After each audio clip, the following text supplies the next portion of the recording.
นาน้องนี้ตำต้อยหากจึงได้ท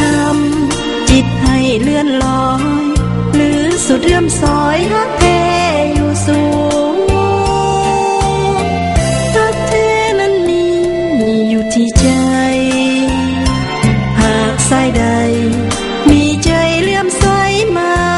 มุงน้องจะถนอมถ้าทูลอยู่สูงให้เอื้องหุงเหมือนจันทร์แจ่มฟ้า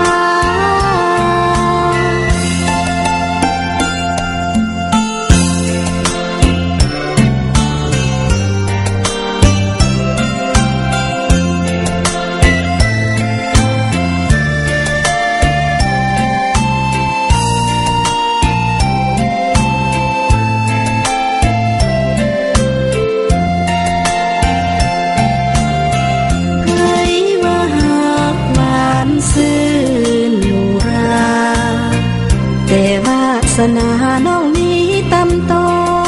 ยหากจึงได้ทำจิตให้เลื่อนลอย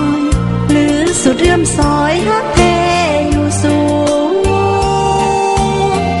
ฮักแท้นั้นมีอยู่ที่ใจหากสายใด